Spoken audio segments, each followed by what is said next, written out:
Hello aspirants, welcome to Success IAS. இந்த வீடியோவில் நம்ம லான்ச் பண்ண போகிற ஃப்ரீ டெஸ்ட் பேட்ச் பற்றின டீட்டெயில்ஸ் அண்ட் எப்படி குரூப்பில் ஜாயின் பண்ணணும் இதை தான் சொல்ல போகிறேன். ஸோ இன்ட்ரெஸ்ட் இருக்கவங்க இதில் ஜாயின் பண்ணி கரெக்டாக யூஸ் பண்ணிக்கோங்க. ஸோ இந்த ஃப்ரீ ரிவிஷன் டெஸ்ட் பேட்ச் எப்படி பிளான் பண்ணியிருக்கேன் அப்படின்னா, உங்களுக்கு இது வரைக்கும் பாஸ்ட் 5 இயரில் நடந்த ப்ரீவியஸ் இயர் கொஷின்ஸை பேஸ் பண்ணி எந்தெந்த ஏரியாஸ்லாம் நீங்கள் ஃபோக்கஸ் பண்ணணும், கொஷின்ஸ் எப்படி கேட்குறாங்க அப்படின்றது உங்களுக்கு ஃபெமிலியர் ஆகிறதுக்காக ஸோ ப்ரீவியஸ் இயர் கொஷின்ஸையும் ஒரு டெஸ்ட் பேட்ச் மாதிரி தான் பிளான் பண்ணியிருக்கோம். ஸோ இது நம்மளுடைய பெய்ட் பேட்ச் ஸ்டூடெண்ட்ஸ்க்காக ஒரு ரெடி பண்ண டெஸ்ட் பேட்ச் தான். அது உங்களுக்கு எல்லாருக்குமே யூஸ் ஆனால் நல்லாயிருக்கும் அப்படின்றதுக்காக இப்போ ஃப்ரீயாக நான் உங்களுக்கு கொடுக்க போகிறேன். ஸோ இந்த டெஸ்ட் பேட்ச்சு எப்படி இருக்க போகுது அப்படின்னா, உங்களுக்கு சப்ஜெக்ட் வைஸ் கொஷின்ஸை பிரிச்சாச்சு. ஸோ ஒவ்வொன்றும் இப்போது பாலிட்டியில் இது வரைக்கும் 5 வருஷத்தில் என்னென்ன கொஷின் கேட்டிருக்காங்க அப்படின்னு பார்க்கும்போது நமக்கு ஒரு 450 ஒரு 500 கொஷின்ஸ் கிட்ட வருது. அதில் ரிப்பீட் ஆகிற கொஷின்ஸ்லாம் எடுத்துகிட்டு மொத்தமாக ஒரு 400 கொஷின்ஸாக உங்களுக்கு நான் கொடுக்க போகிறேன். ஒவ்வொரு சப்ஜெக்ட்டும் இந்த மாதிரி தான் இருக்க போகுது. ஓகேங்களா?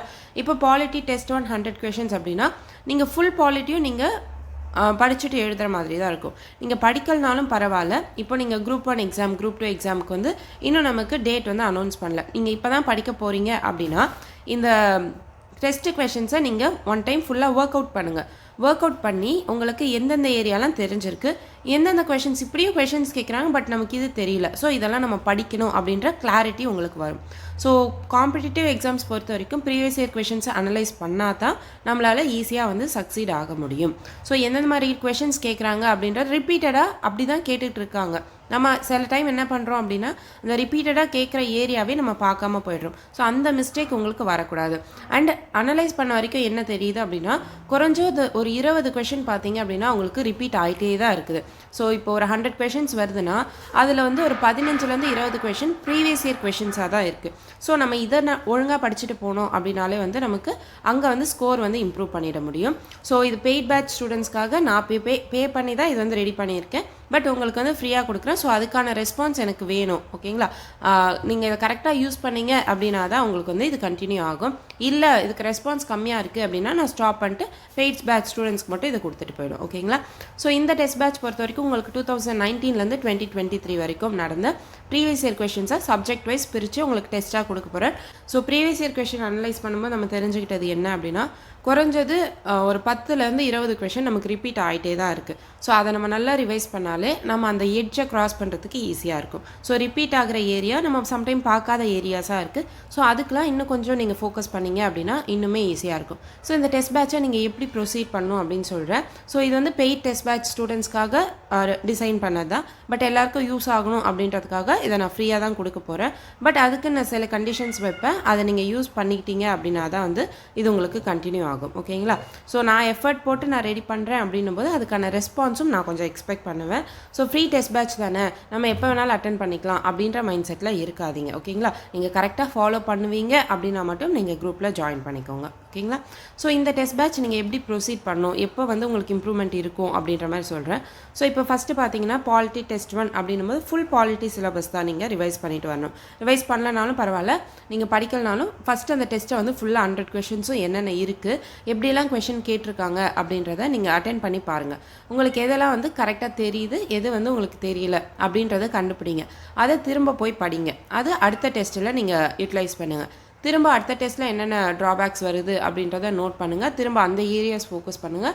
டெஸ்ட் 3 எழுதுங்க, அதுக்கப்புறம் டெஸ்ட் 4 எழுதுங்க. ஸோ உங்களுடைய ஸ்கோர் எப்படி இம்ப்ரூவ் ஆகுது அப்படின்றத நீங்கள் செக் பண்ணிக்கோங்க. ஓகேங்களா? ஸோ இப்படி தான் நம்மளோட டெஸ்ட் பேட்ச் நம்ம பிளான் பண்ணியிருக்கோம். ஸோ இது ஒரு நாள் விட்டு ஒரு நாள் பிளான் பண்ணியிருக்கேன். எதுக்கு அப்படின்னா குரூப் 4 எக்ஸாம் ஜூன் 9th வரப்போகுதுங்களா. ஸோ மே எண்டு வரைக்கும் இந்த 33 டெஸ்ட்டு வர மாதிரி பிளான் பண்ணிக்கோ. சாரி, டோட்டலாக உங்களுக்கு 36 டெஸ்ட்டு உங்களுக்கு இருக்கும். ஓகேங்களா? ஸோ சயின்ஸும் இன்க்ளூட் பண்ணும்போது 36 டெஸ்ட்டு இருக்கும். ஸோ இதை நீங்கள் ஒரு சப்ஜெக்டை 1 வீக் நீங்கள் கரெக்டாக படித்து முடிக்கிற மாதிரி இருக்கும். இப்போ குரூப் 4 படிக்கிறவங்க ஒரு ரிவிஷன் மாதிரி இதை யூட்டிலைஸ் பண்ணிக்கோங்க. குரூப் 1 குரூப் 2 படிக்கிறவங்க இந்த டெஸ்ட்டெல்லாம் படிச்சுட்டு ப்ரீவியஸ் இயர் கொஷின் இப்படிலாம் இருக்குது, ஸோ அதுக்கேற்ற மாதிரி நம்ம ப்ரிப்பேர் பண்ணோம் அப்படின்ட்டு ப்ரிப்பேர் பண்ணுங்கள். ஸோ டெஸ்ட்டு 1 அட்டென்ட் பண்ணும்போதே அதில் என்னென்ன கொஷின்ஸ் மிஸ்டேக் ஆகுதோ அந்த ஏரியாஸை அகைன் படிங்க. திரும்ப டெஸ்ட் 2 எழுதுங்க. அடுத்து டெஸ்ட் 4 வரும். ஒவ்வொன்றுத்துக்கும் இது மாதிரி 4 டெஸ்ட்டு இருக்கும். ஓகேங்களா? ஸோ அரௌண்ட் ஒரு 100 கொஷின்ஸ் ப்ராக்டிஸ் பண்ணுங்கள். முடிஞ்சால் உங்களுக்கு இப்போ 2024 நடந்த அந்த ரீசெண்ட் கொஷின்ஸையும் நான் ஆட் பண்ணி லாஸ்ட்டாக ஒரு டெஸ்ட்டு கொடுக்க பார்க்குறேன். பட் இது எல்லாமே உங்களுடைய ரெஸ்பான்ஸ் எப்படி இருக்குது அப்படின்றத பொறுத்து தான். ஸோ எனக்கு நல்ல ரீச் இருக்குது, நல்ல ரெஸ்பான்ஸ் இருக்குது அப்படின்னா கண்டிப்பாக இதை இன்னுமே நம்ம இன்டென்சிஃபை பண்ணி நல்லா கொண்டு போகலாம். ஓகேங்களா? ஸோ அதே மாதிரி தான் INM unit 8, unit 9, geography, economics, Indian history, Thirukkural and science. டோட்டலாக ஜிஎஸ்சில் உங்களுக்கு ஆப்டிடியூட் தவிர ரிமைனிங் கொஷின்ஸு குரூப் 1க்கு பார்த்தீங்க அப்படின்னா உங்களுக்கு ஒரு 175 கொஷின்ஸு, குரூப் 2க்கு பார்த்தீங்க அப்படின்னா 75 கொஷின், குரூப் 4க்கு பார்த்தீங்கன்னா 75 கொஷினில் சாலிடாக ஒரு 20 to 30% கொஷின்ஸ் இதுலேருந்தே உங்களுக்கு ரிப்பீட் ஆகும். ஓகேங்களா? So previous year question analyse பண்ணும்போது நமக்கு அதுதான் தெரியும். ரெப்பிட்டேஷன் அப்படின்றது இருக்குது. ஸோ நம்ம வந்து அகைன் கேட்குற ஏரியாஸில் நம்ம ஒழுங்காக படிச்சிருக்கோமா அப்படின்றத பார்த்துக்கணும். ஓகேங்களா? ஸோ இதுதான் டெஸ்ட் பேட்ச் பற்றின டீட்டெயில்ஸ். ஒரு நாள் விட்டு ஒரு நாள் உங்களுக்கு டெஸ்ட் வர மாதிரி தான் பிளான் பண்ணியிருக்கோம். ஸோ அதுக்கேற்ற மாதிரி நீங்கள் வந்து ஃபாலோ பண்ணிக்கோங்க. ஸோ டெஸ்ட் பேட்சுக்கு நான் ஒரு தனியாக ஒரு குரூப் க்ரியேட் பண்ண போகிறேன்.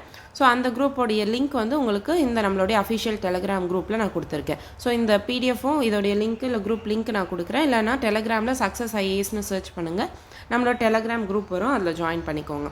அதில் ஜாயின் பண்ணிக்கிட்டீங்க அப்படின்னா நான் ப்ரைவேட் குரூப் லிங்க் கொடுக்குறேன்.